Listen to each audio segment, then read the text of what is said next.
우리가 성경을 살펴보면 성경은 끊임없이 마음의 중요성을 강조하고 있습니다.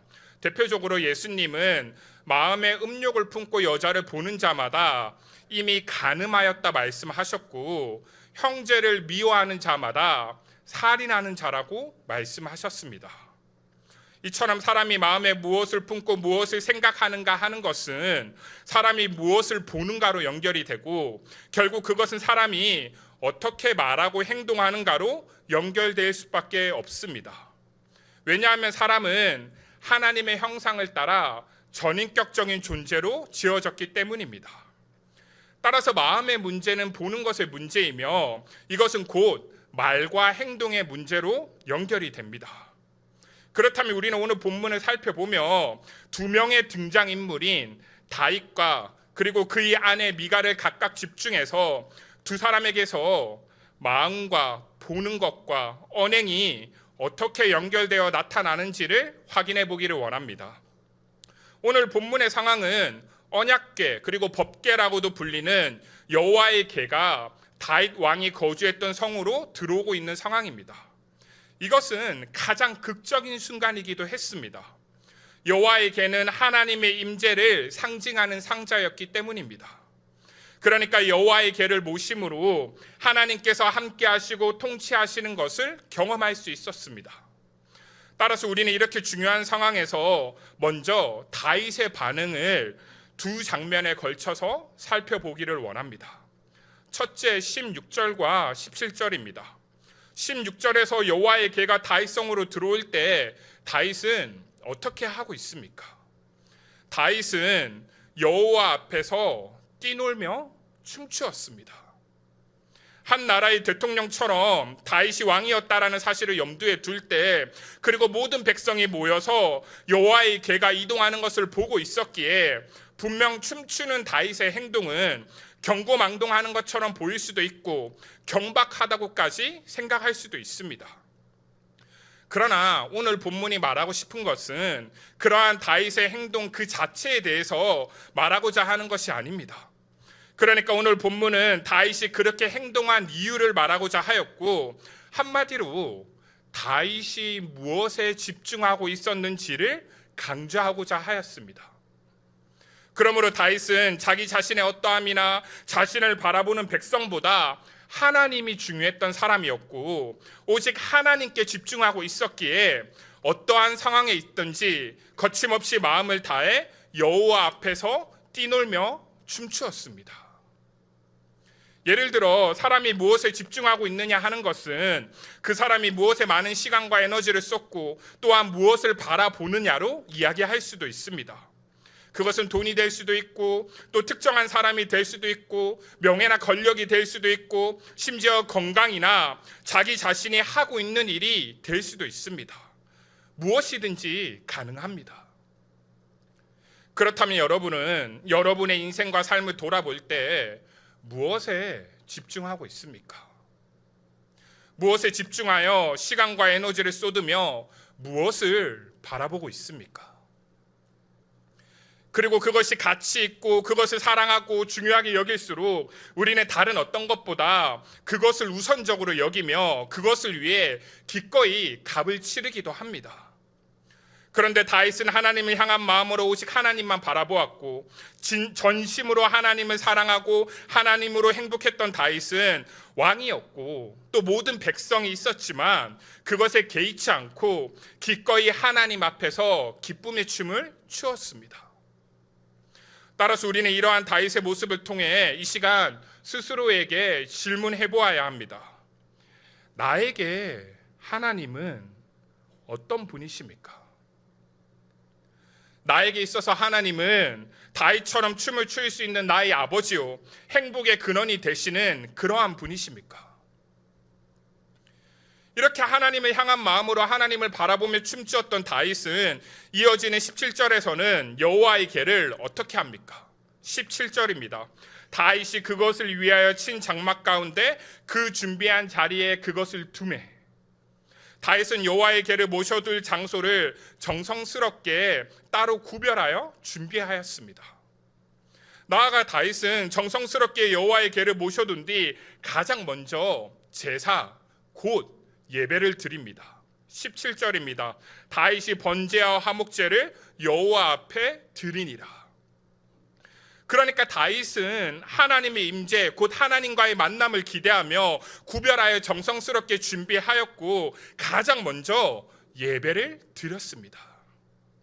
왕이 된 이후에도 왕이 된 것을 심취해 있었던 것이 아니라 하나님을 자신의 전부로 여기고 고백하며 하나님께 집중하여 춤추고 예배드렸던 다윗을 볼 때, 그렇다면 예수 그리스도를 구주로 고백하는 우리는, 하나님의 자녀, 하나님의 백성이라고 고백하는 우리는 이 자리에 모여서 어떻게 하나님께 예배드리고 있는지를 생각해 볼 필요가 있습니다. 오늘날의 문화를 고려할 때 토요일과 일요일에는 충분히 쉼이 필요하다는 것을 이해합니다. 그리고 나름대로 자신만의 시간을 가지고 또 가족 간의 시간이 필요하다는 것도 충분히 공감합니다. 그런데 쉼이 필요하고 시간이 필요하다는 그 모든 의견들을 이해하고 공감할 수 있지만, 그렇다면 하나님은 언제 만날 수 있습니까? 그렇다면 우리는 왜 하나님께 예배를 드리는 것입니까? 우리가 혹시 그저 늘 하던 대로 형식적이고 습관적으로 예배를 드리고 있다면, 그리고 예배에 참석하는 것이 하나님께 드려지는 예배가 아니라 내가 좀 위로받고 내가 좀 만족하고 나에게 좋은 교훈이나 이익이 되는 정도라면, 나에게 하나님은 어떤 분이신지, 그리고 하나님께 예배 드리는 것이 어떤 의미인지를 돌아봐야 할 것입니다. 그동안 해왔으니, 아니면 그렇게 해야 되니, 그것도 아니면 마지 못해서 예배를 드리는 것이 아닙니다. 하나님께서 애걸복걸하시거나 하나님께서 벌하시니 우리가 하나님께 예배를 드려주는 것도 아닙니다. 팔짱 끼고 앉아서 설교 감상이나 하고 다른 사람을 쳐다보며 판단하고 구경하는 것은 예배가 아닙니다. 왜냐하면 예배의 주인은 우리 자신이 아니라 하나님이기 때문입니다. 하나님이 누구이시고 하나님과 어떤 관계를 맺고 있는지를 알 때 예배는 하나님을 향한 경외와 감사와 기쁨으로 우리가 할 수 있는 최고의 행위입니다. 정말 다윗이 하나님이 너무 좋아서, 그리고 하나님만이 나의 마음과 나의 걸음을 아시고 하나님만이 나의 인생을 인도하고 다스리는 분이시기에 그 하나님을 생각할 때, 그리고 나를 향하신 하나님의 은혜와 사랑을 생각할 때 우리는 도저히 예배 드리지 않을 수 없는 것입니다. 그 누구도 개의치 않고 하나님의 질서 안에서 정말 나에게 말씀하시는 하나님을 만나고 하나님께 찬양하고 기도하며 우리 모든 것을 내어드리는 시간이 바로 예배입니다. 그러므로 신자에게 주어진 안식은 그저 육체적인 쉼이 아니라 삼위 하나님 안에서의 교제이고, 그래서 우리는 안식을 통해 하나님을 만나고 하나님께 예배 드리는 것입니다. 그래서 우리는 영원한 만족이자 생명이 되시는 그 하나님 안에서 예배하며 안식할 때 그 하나님으로 인해 우리는 다시 세상으로 나아갈 수 있습니다. 따라서 우리는 다윗의 반응에 관한 첫 번째 장면, 곧 춤추는 다윗, 예배드리는 다윗을 확인하며 우리 자신과 하나님과의 관계, 그리고 우리 예배를 다시 점검해 보아야 할 것입니다. 계속해서 두 번째로 18절과 19절입니다. 여기서 우리는 다윗의 반응에 관한 두 번째 장면을 볼 수가 있습니다. 하나님께 집중하고 하나님의 은혜를 받은 이 사람의 특징이 나타나는데 18절입니다. 다윗이 번제와 화목제를 드리기를 마치고 만군의 여호와의 이름으로 백성에게 축복하고, 다윗은 예배가 끝나고 자신이 받은 은혜를 백성에게 흘려보냅니다. 그리고 그 과정에서 왕이었던 자신의 이름이 아니라 하나님의 이름으로 축복하고 있습니다. 또한 하나님을 그냥 여호와 정도로 말하는 것이 아니라 만군의 여호와라는 그 강력한 하나님으로 표현하며 자기 자신을 드러내거나 과시하지 않고 다윗은 철저히 하나님을 높이고 철저히 하나님을 드러내고 있습니다. 나아가 이러한 다윗은 백성에게 축복하는 것으로 끝나지 않고 19절에서는 실제로 모든 백성에게 남녀를 막론하고 차별 없이 소외된 자 없이 특별식으로 떡 한 개와 고기 한 조각과 건포도 떡 한 덩이씩 나누어 주고 집으로 돌아가도록 합니다. 당시 백성에게는 차별과 불평등이 당연하게 여겨졌고 또 가난한 자가 많았었기에 왕으로서 백성을 향한 다윗의 이와 같은 행동은 당시 기준에서는 엄청나게 충격적인 일이었습니다. 이것은 그냥 정치인이 인기를 얻기 위해 포퓰리즘 정책을 실행하는 것과는 달랐습니다. 이것은 하나님께 은혜를 받은 다윗의 결단이고 다윗의 섬김이었습니다. 사실 이 세상의 문화는 끊임없이 경쟁과 성공의 원리 속에서 자기 자신의 발전에만 집중하고 매몰되도록 하며 오직 자기 자신을 높이도록 요구합니다.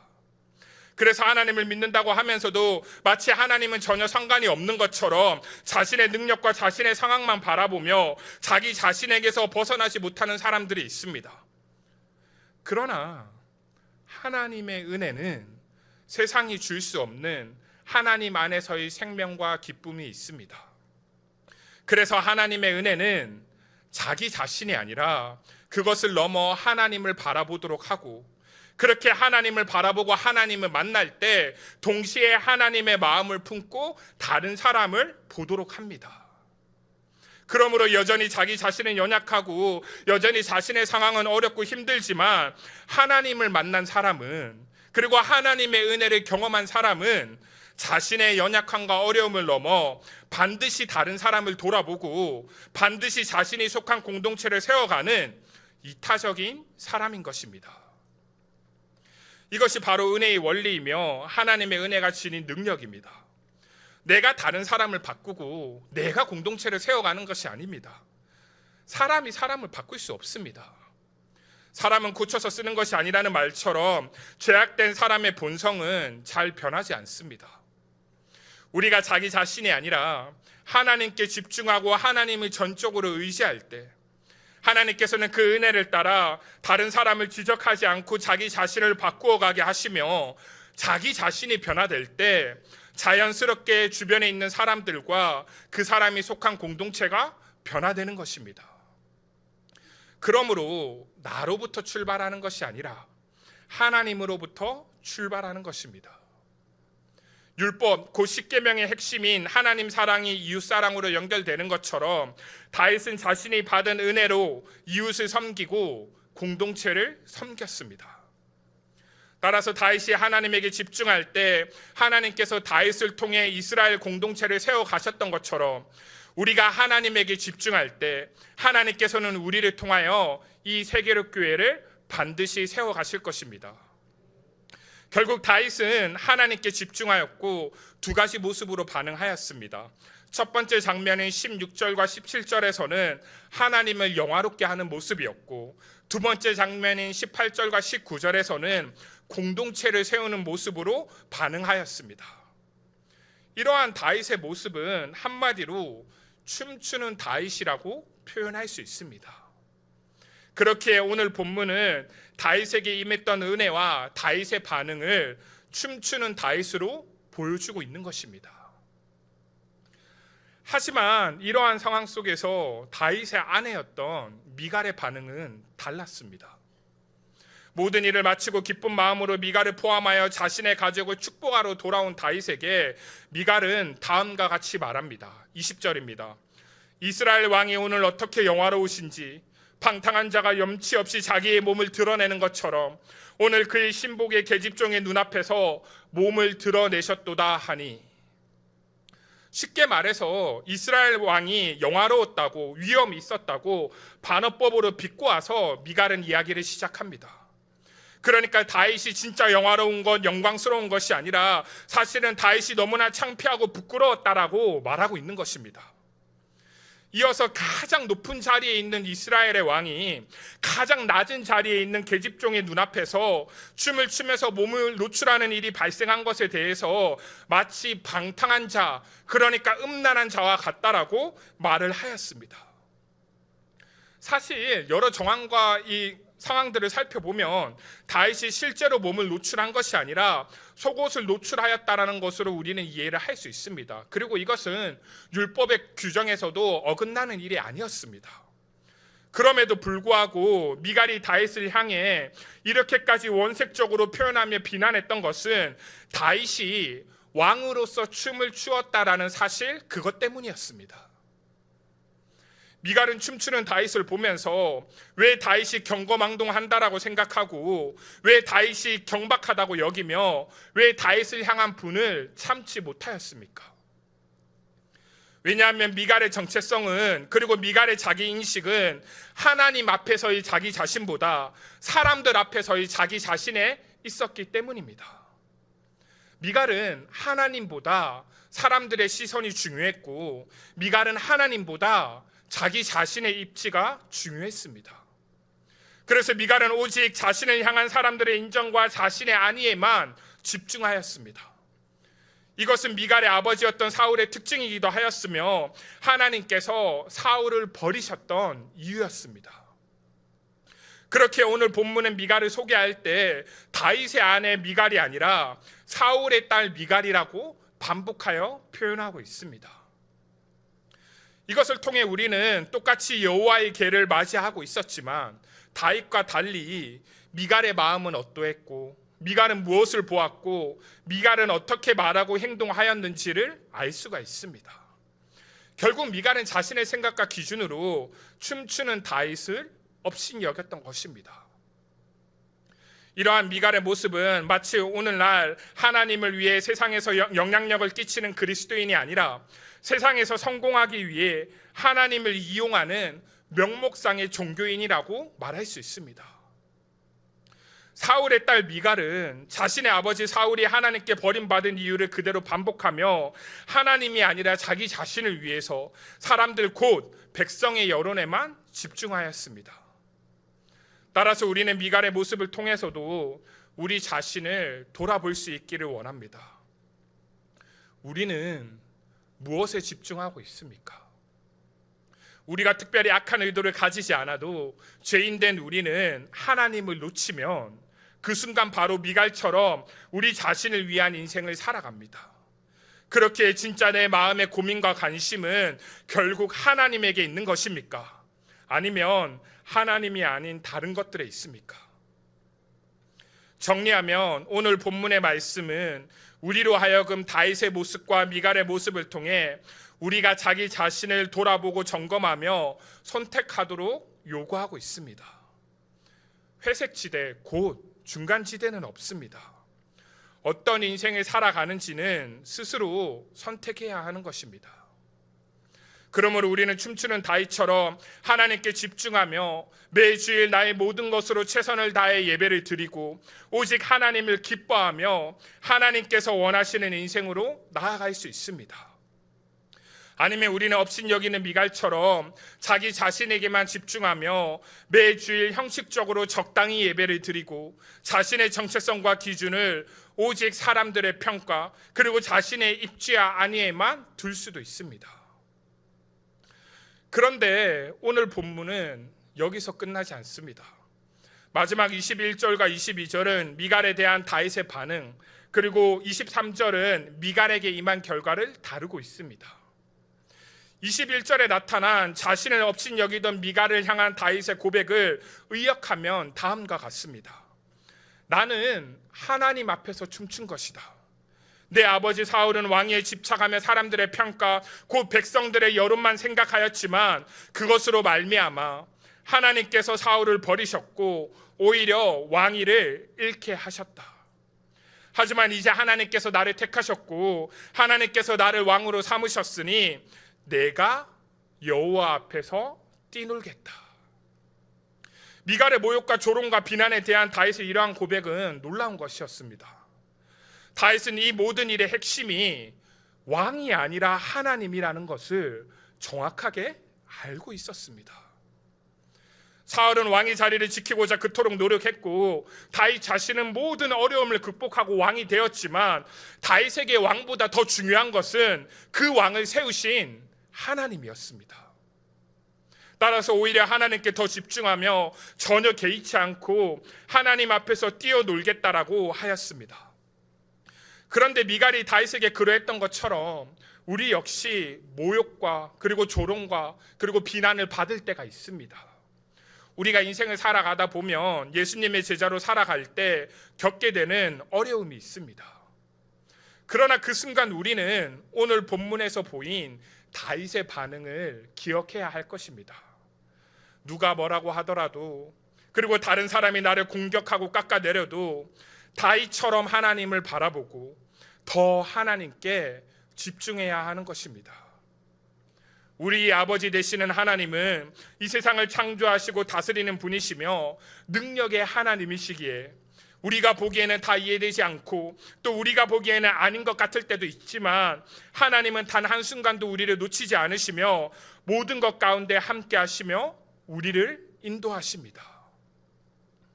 그렇게 문제가 문제인 것이 아니라 우리가 문제를 넘어 함께 하시는 하나님을 바라보지 못하고 신뢰하지 못하는 것이 문제입니다. 왜냐하면 문제보다 크신 하나님은 그 하나님으로 인해 우리가 더 이상 문제를 문제로 여기지 않고 오히려 문제를 끌어안고 살아가도록 하시며 심지어 그 문제를 뛰어넘도록 하시는 분이 바로 하나님이기 때문입니다. 그래서 22절에서 이어지는 다윗의 고백은 다음과 같습니다.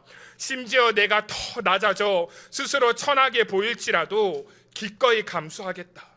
그리고 그러할 때 너가 말한 것과 달리 계집종에게서 내가 높임을 받게 될 것이다. 미갈에게 대답하며 하나님께 더 집중했던 다윗은 심지어 이제는 기꺼이 더 낮아지고 더 천하게 보이는 것도 감수하겠다라고 고백하고 있습니다. 그러니까 산전수전을 다 겪으며 도망자 인생, 실패자 인생을 살았던 다윗은 알았습니다. 진실하게 하나님을 위하는 사람은 하나님께서 책임지시고 보호하시며 높여주신다라는 것을 다윗은 알았습니다. 그래서 다윗은 이러한 하나님의 일하심을 알았고 신앙의 원리를 알았기에 하나님에 대한 신뢰와 확신이 있었습니다. 하나님의 은혜는 죄인에게 임하는 것이고 죄인에게 임하는 복음은 패자를 위한 복음입니다. 그러므로 하나님의 은혜와 복음에는 역설의 원리가 있습니다. 가장 높은 곳에 계신 예수 그리스도께서 가장 낮은 곳에 임하셨고 가장 고귀하고 아름다우신 예수께서 가장 비참하고 처절한 고통과 죽음을 당하셨지만 하나님께서는 그를 살리셨고 하나님께서는 그를 높이셨고 하나님께서는 그를 온 우주의 왕으로 삼으셨습니다. 우리가 인생을 살아가며 눈에 보이는 상황이 전부가 아닙니다. 우리가 진정한 왕이신 예수 그리스도를 붙들고 그의 제자로 살아갈 때 하나님께서는 예수님에게 베푸신 은혜를 우리에게도 동일하게 베풀어 주십니다. 그렇다면 우리가 인생에서 더 낮아지고 더 천하게 보이는 그러한 고난을 마주할 때 다윗처럼 주님을 위해 기꺼이 기쁨으로 그 고난을 받을 수 있지 않겠습니까? 지금까지 하나님만 붙들고 살아온 인생이라면 앞으로도 하나님만 붙들며 살아가야 할 것입니다. 우리가 그렇게 할 때 하나님께서는 결코 우리를 버려두지 않으실 것입니다. 하나님께서는 반드시 하나님의 방법으로 우리를 인도하시고 우리를 붙들어 주십니다. 반면 오늘 본문의 마지막 23절에서 나타난 미갈의 인생은 다음과 같습니다. 23절입니다. 그러므로 사울의 딸 미갈이 죽는 날까지 그에게 자식이 없으리라. 미갈은 여호와의 궤를 바라보면서도 그토록 자기 자신이 세상에서 성공한 인생만을 살고자 하였고 하지만 미갈이 마주했던 결과는 당시 사회에서 가장 비참하게 여겨지는 저주받은 인생이었습니다. 그러니까 결국 우리는 다윗처럼 하나님을 향한 마음과 하나님을 향한 시선을 놓치지 않아야 합니다. 다윗의 가장 큰 특징이자 장점은 하나님 앞에서 정직하다는 것에 있습니다. 이것은 사람의 중심을 보시는 하나님과 연결되어 하나님께서는 다윗을 내 마음에 합한 자라고 하셨습니다. 사실 저는 다윗의 인생과 시편의 고백을 볼 때 다윗이 성격이 좋은 사람이거나 도덕적으로 흠이 없는 사람이라고는 생각하지 않습니다. 오히려 다윗은 너무나 부족해 보이는 사람이었고, 다윗은 실수함에 고난과 고통이 많았던 사람이었습니다. 쉽게 말해서 다윗은 의인이라기보다는 죄인이었습니다. 그러나 이러한 다윗이 자신의 인생에서 가장 중요한 순간마다 선택을 잘하고, 또 사울이나 주변 사람들과의 관계를 지혜롭게 풀어갈 수 있었던 이유는 딱 하나였습니다. 그것은 바로 정직한 사람 다윗은 전심으로 하나님을 찾았고, 전심으로 하나님께 나아갔고, 전심으로 하나님을 만났기 때문입니다. 여기서 말하는 전심이라는 것은 단순한 감정적 반응을 의미하지 않습니다.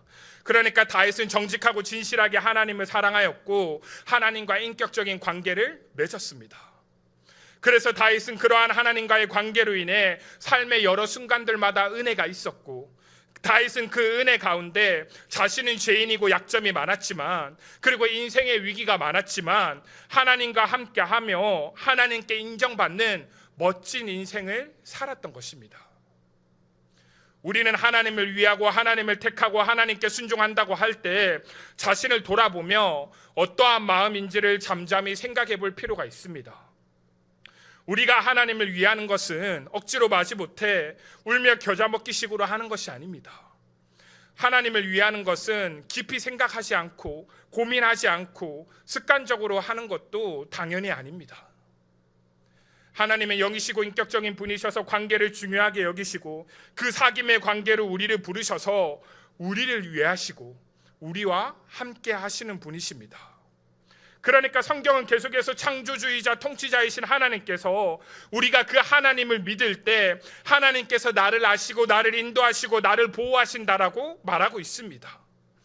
그러므로 다윗은 하나님이 어떠한 분이시고 하나님께서 어떻게 하시는가를 알았기에 하나님을 위하는 것이 결국 나 자신을 위하는 것이라는 것을 정확하게 알았습니다.